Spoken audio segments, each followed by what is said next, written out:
ఆయన కట్టిన దాంట్లో అసలు కంటే మిత్తికే ఎక్కువైంది. 2018 నుంచి 2023 వరకు మళ్ళీ ₹1,00,000 రుణమాఫీ చేస్తా అన్నాడు. మొదటి 4 సంవత్సరాలు అన్నా పైసా కూడా ఇవ్వలే. ఆఖరి సంవత్సరం ఔటర్ రింగ్ రోడ్డును అమ్మి 11,000 కోట్ల రూపాయలు రైతుల ఖాతాలో వేస్తే 8,596 కోట్ల రూపాయలు మిత్తికే పోయినాయి. అసలు చెల్లించింది 2,500 కోట్లే. మిస్టర్ హరీష్ రావు గారు, మీరు వినండి స్పష్టంగా. ఆర్థిక మంత్రిగా మీరు బాధ్యత నిర్వహించింది కదా.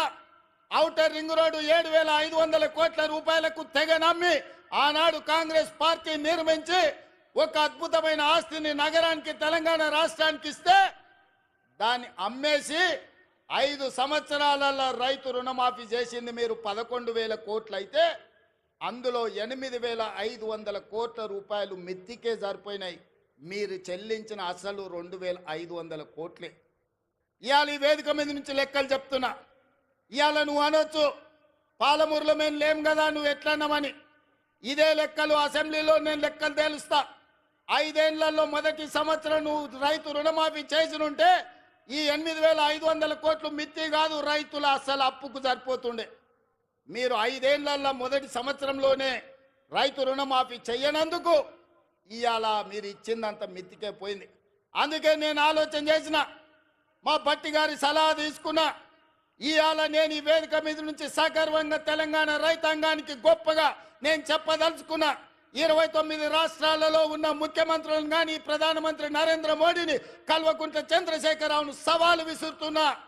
ఈ దేశంలో స్వతంత్రం వచ్చినప్పటి నుంచి ఏ రాష్ట్రమైనా 10 నెలల్లో 25 రోజుల్లో 22,22,062 రైతు కుటుంబాలకు 17,869 కోట్ల రూపాయల రుణమాఫీ చేసిన చరిత్ర ఈ దేశంలో ఉన్నదా అని నేను అడుగుతున్నా. చర్చలకు మీరు సిద్ధంగా ఉన్నారా నరేంద్ర మోడీ గారు అని నేను అడుగుతున్నా.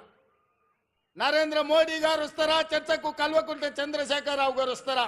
మీరిద్దరు కలిసి రాండి. ఈరోజు మా భట్టి గారు మా చేతుల మీదుగా, మా ఆడబిడ్డల చేతి మీదుగా 3,13,000 కుటుంబాలకు 2,747 కోట్ల రూపాయలు 4వ విడత రైతు రుణమాఫీ చేసిన. మొత్తంగా 25 లక్షల రైతు కుటుంబాలకు 21,000 కోట్ల రూపాయల రైతు రుణమాఫీ మొదటి సంవత్సరంలో చేసిన ప్రభుత్వం, ప్రజా పాలన ఈ దేశంలో ఉన్నదే అంటే అది తెలంగాణ. ఈ తెలంగాణ రాష్ట్రం రైతులకు రుణమాఫీ చేసిందంటే సోనియమ్మ ఆశీర్వాదంతో, రాహుల్ గాంధీ గారు ఇచ్చిన గ్యారంటీతో చేసినామని నేను చెప్తున్నా. అందుకే ఇవాళ బీజేపీ నాయకులను, బీఆర్ఎస్ నాయకులను ఒకరొక్కరికి వస్తారో అందరు కలిసి వస్తారో, ఎట్లొస్తారో అట్లా రాండి. అసెంబ్లీలో తేలుద్దామా, పాలమూరు గడ్డ మీద తేలుద్దామా. మొదటి సంవత్సరంలో 25 లక్షల రైతు కుటుంబాలకు 21,000 కోట్ల రూపాయల రైతు రుణమాఫీ చేసిన పేటెంట్ కాంగ్రెస్ పార్టీ గ్యారంటీ అని నేను చెప్పదలుచుకున్నా. గ్యారంటీల గురించి మాట్లాడాల్సి వస్తే, స్వతంత్రం వచ్చినప్పటి నుంచి దళితులకు, గిరిజనులకు, ఆదివాసీలకు, బలైన వర్గాలకు భూ పంపకాలు చేసి అసైన్మెంట్ పట్టాలు ఇవ్వడం ద్వారా ఆ గ్యారంటీ మాది. రైతులను ఆదుకున్న చరిత్ర మాది. రైతు రుణమాఫీ చేసిన చరిత్ర మాది. కనీసం మద్దతు ధర తీసుకొచ్చిన చరిత్ర మాది. ఇవాళ రైతులకు రుణమాఫీ చేసిన చరిత్ర మాది. రైతులకు 24 గంటలు ఇవాళ ఉచిత విద్యుత్ వస్తుందంటే ఆనాడు డాక్టర్ వైఎస్ రాజశేఖర రెడ్డి గారు 9 గంటలు రైతాంగానికి నాణ్యమైన ఉచిత విద్యుత్ ఇచ్చి ఈ దేశంలోనే రైతులకు ఉచిత విద్యుత్ ఇవ్వడం కాంగ్రెస్ పార్టీ పేటెంట్ అని నిరూపించుకున్న చరిత్ర కాంగ్రెస్ పార్టీది.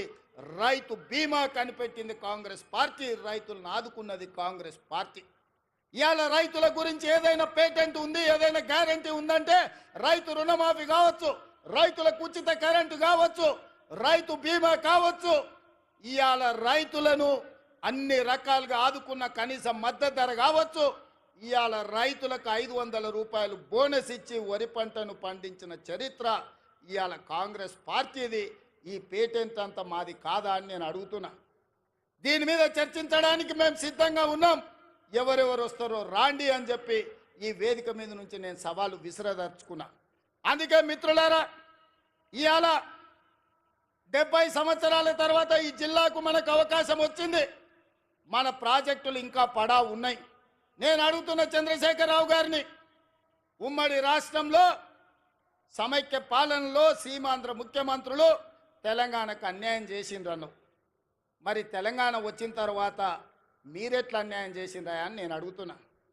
నువ్వు కరీంనగర్లో ఓడిపోతాని వలస వచ్చి పాలమూరు జిల్లాకు వస్తే, పాలమూరులో మీకు ఊరు లేకపోయినా, పార్లమెంటులో మీ నోరు లేకపోయినా 2009లో పార్లమెంటుకు గెలిపించి పంపించింది, పల్లకిలో మోసింది మేము కాదా? 2009లో నిన్ను ఎంపీని చేస్తే తెలంగాణ సాధించడానికి గొప్ప చెప్పుకున్నావు కదా. వచ్చిన తెలంగాణలో మమ్మల్ని ఆదుకొని మా ప్రాజెక్టులను పూర్తి చేయాల్సిన